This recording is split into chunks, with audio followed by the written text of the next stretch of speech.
Hello, I am Chandler Ryan, and together with Zachary Cagle, Galen Longo, and Jake Neely, we will present the Walt Disney Company and Pixar Incorporated, to acquire or not to acquire. The strategic decisions of industry giants like the Walt Disney Company and Pixar Animated Studios have a lasting effect on the landscape of entertainment. Throughout our presentation, we will explore one of these critical decisions, whether Disney should acquire Pixar. We will explore their background and past partnerships, how they operate together and how they operate apart, and the implications of an acquisition, Disney's alternatives to the acquisition, and finally, our recommendations for the Walt Disney Company. Based on our careful analysis, Disney should acquire Pixar. Our research argues that Disney's acquisition of Pixar represents a strategic imperative, not only enhancing Disney's animation division by merging storytelling expertise with Pixar's technological innovation, but also positioning Disney to sustain its leadership in the animation industry. The alliance between the Walt Disney Company and Pixar Animation Studios, beginning in 1991, created a new era in the entertainment industry. This partnership began in the backdrop of Disney's legacy in traditional hand-drawn animation with classic movies like Snow White and Lion King. However, during the mid-1990s, Disney's animation faced stagnation, increased competition, and internal issues. At this time, Pixar was emerging as a pioneer in the computer-generated imagery, a technology that would soon transform the industry. With Steve Jobs at the helm, Pixar Animation broke from the traditional model because the company did not use hand drawings but rather 3D computer generated models. Their collaboration began with the development of computer animated product systems, a product owned by Disney. Using this product, the two companies worked together to make Toy Story in 1995, a technological marvel and a movie that led to great success, grossing over $350 million worldwide. It was the highest grossing film in the United States that year. This movie marked the beginning of a series of collaborative projects combining Pixar's technology with Disney's marketing and distribution to go on to produce A Bug's Life, Toy Story 2, Monsters Inc., and Finding Nemo. Working together, these movies redefined the standards of animated storytelling. Despite their success, Disney and Pixar had their share of internal challenges: contract negotiations, degrading relationships between executives, and agreement renewals became a point of contention. In 1997, a new co-production agreement was signed, and costs and revenues were split, giving Disney more rights and a bigger share of their profits. Amid the growing tension between Michael Eisner, CEO of Disney, and Steve Jobs, CEO of Pixar, on January 29, 2004, Pixar announced that it was ending its talks with Disney to renew the existing agreement and was looking for another partner. In 2005, CEO of Disney being replaced with Robert Iger as CEO, there was a renewed effort to mend the relationship between Disney and Pixar. Robert Iger recognized the importance of CGI technology in animation and was aware that for Disney to continue to succeed, a strong relationship with their former partner was crucial. This time represented a strong crossroads for both companies: Disney, with its long-standing name, history, and established brand, and Pixar, a company that represented strong innovation and creativity. Disney was faced with an important decision to deepen their partnership through acquisition or redefine the two companies' collaboration in new ways. The alliance between the Walt Disney Company and Pixar Animation Studios began with the formation of CAPS in 1986. CAPS was a production system owned by Disney, and they began utilizing the system to make some of its two-dimensional cell-based animation movies. However, during the mid-1990s, Disney's animation faced stagnation, increased competition, and internal issues. At that time, Pixar was emerging as a pioneer in CGI. The two companies worked together to make Toy Story in 1995, which was a technological marvel. Toy Story became the highest grossing film in the United States in 1995, and the movie marked the beginning of a series of highly successful collaborative projects, and the deal struck originally in 1991 would carry on through the release of Cars in 2006. While the exclusive partnership between Disney and Pixar created remarkable success, it allowed for the sharing of resources, combined talents, as well as creating a very strong market presence, the potential for growth offered by independent operations or collaboration with other companies presented new opportunities and perspectives. Exploring alternative operations independently or with other companies could offer Pixar and Disney different advantages. For Pixar, this could mean escaping a one sided agreement, more creative liberty, and more beneficial partnerships with other studios or distributors. It would allow Pixar to explore and collaborate with various partners, diversify their portfolio, as well as bring new perspectives into their projects and films. For Disney, despite the loss of a beneficial partner, this could be an opportunity to broaden their animation capabilities, rejuvenate their animation division, and further develop their own CGI technology. Determining the next course of action requires weighing the already established benefits against the potential for diversification, growth, and innovation that might come from the separation. In an industry driven by creativity and technological advancement, this strategic decision will not only impact the Disney and Pixar future trajectories, but it will have a lasting impact on the entire entertainment industry. Beyond financial considerations, the acquisition of Pixar would combine two very different corporate cultures, as encumbrances from the large bureaucratic nature of Disney's company structure could very well create a clash between the two cultures if running as a combined entity. Disney had fostered a culture and tradition, while Pixar is known for its innovative, technology driven culture that is more collaborative than Disney's rank structure. Successfully blending these cultures would require the board of directors and management to carefully preserve each of the company's strengths.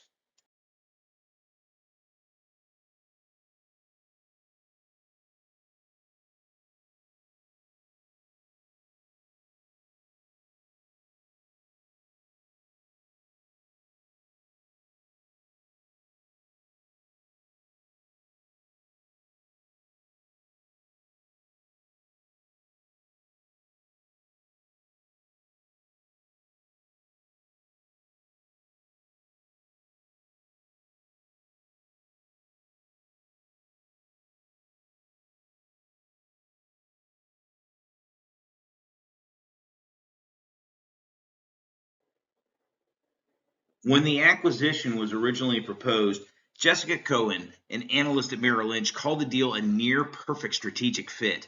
The combination made a strong case for vertical integration, as it would both reduce the cost and complexities of contract negotiations and improve Disney's overall effectiveness in the animation department. However, it came with a huge price tag and the potential for challenges. Some of the many benefits of vertical integration, such as supply assurance in their animation talent, improved coordination with no messy, ever complicating contracts, and technological capabilities, their animation technology, would be of great resource to Disney in the long run. The downsides of the acquisition of this size with vertical integration would carry significant financial risks. The integration of Pixar could lead to challenges in the overall decision making processes, loss of talent, and a dilution of market share.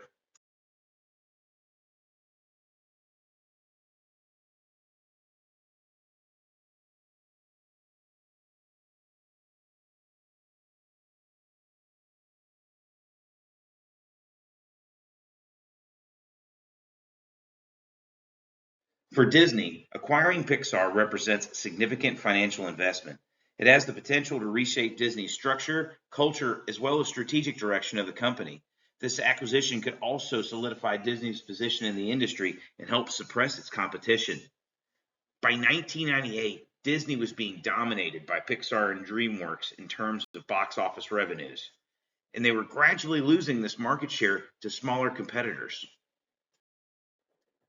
As we can see here from the income statement comparison from 2004, it's pretty clear that Disney has the potential to add some substantial value to their operations by learning from Pixar, who has a significant edge over Disney with regards to the level of efficiency in their operations, from both a cost of goods sold as well as an operating expenses standpoint. A brief comparison of the balance sheet easily shows how large Disney is compared to Pixar. They're clearly the dominant force, although Pixar has much more cash by proportion and much less debt. Alternatives to acquisition from Disney's perspective. While the acquisition of Pixar is a significant consideration and could align Disney as an industry leader, Disney does have alternatives that could potentially offer similar benefits with fewer risks. Forming a new and more flexible agreement with Pixar could maintain a synergistic relationship with keeping each company's independence. Alternatively, Disney could focus on its own internal development of CGI, reducing its reliance on Pixar. They could also invest in themselves, and this would require them contributing towards an in-house CGI capabilities. This would involve them allocating resources and money to technology research, hiring a new talent, and possibly even acquiring smaller animation studios. While this approach is a longer-term alternative and still leaves Pixar as the main competitor, it could prove to be more beneficial over time. Alternatives to acquisition, Pixar's perspective. Pixar's reluctance to merge with Disney could stem from several factors. One being autonomy and creative control. Pixar values its autonomy in creative decision-making and technological innovation. Merging with Disney might jeopardize this independence, as Disney would be able to exert more control over Pixar's projects. The second would be distribution of partnership opportunities.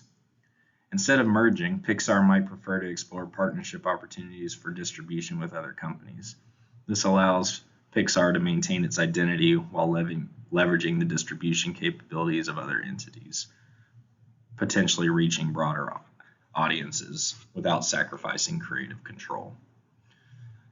And the third would be residual income positioning. Pixar could negotiate contractual agreements for better positioning with residual income from feature films in conjunction with Disney, and this could be a priority by Pixar. By retaining control of these negotiations, Pixar can ensure it receives fair compensation for its contributions and projects, safeguarding its financial interest. Implications of the acquisition. The first is acquiring Pixar is a substantial financial investment for Disney, as $6.5 and $7.4 billion is no small sum of money. Beyond the financial considerations, the acquisition of Pixar would warrant a combination of two very different corporate cultures. Disney has fostered a culture and tradition, while Pixar is known for its innovative, technology-driven culture that is more collaborative than Disney's rank structure. Successfully blending these cultures would require a board of directors and management to carefully preserve each of the company's strengths. And then joining of the two companies presents a perfect case for the benefits of vertical integration. Strategically, an acquisition would transform Disney's animation department. Pixar's record for consistently producing successful films would increase Disney's portfolio, leading to greater market dominance. It would also provide Disney with Pixar's cutting-edge technology and talent within the CGI department. While the acquisition of Pixar is a significant consideration and could align Disney as an industry leader, Disney does have other alternatives that could potentially offer similar benefits with fewer risks. Forming a new and more flexible agreement with Pixar could maintain a synergistic relationship while keeping each company's independence. Alternatively, Disney could focus on its own internal development of CGI, reducing its reliance on Pixar.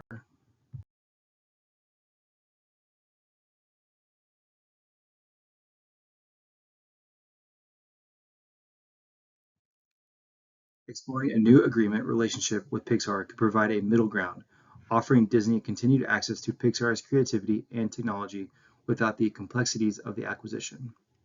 In this approach, Disney would need to renegotiate the terms of their collaboration and offer more mutual deals for Pixar.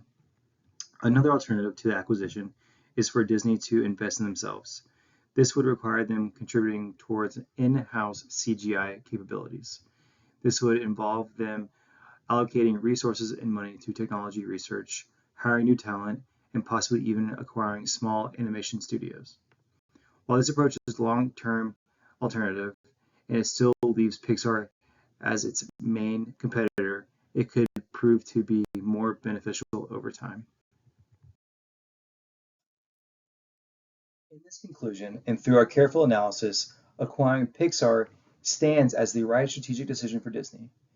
This decision offers more than just financial benefits, as it aligns with Disney's goal of remaining an industry leader. Blending Disney's storytelling history with Pixar's technological and creative processes will, in our view, only increase the overall dominance, market share, and products for the entertainment industry. The financial burden of $6.5 to $7.4 billion our calculations is justified by Pixar's substantial contributions to Disney's revenues between the years 1998 and 2004. Strategically, the move would reinforce Disney's animation dominance. With Pixar's track record of successful films, it is clear that they will continue this trend. As for the cultural integration, while challenging, this presents an opportunity for Disney to adopt new ways of thinking and increase the overall creativity and innovation within the company.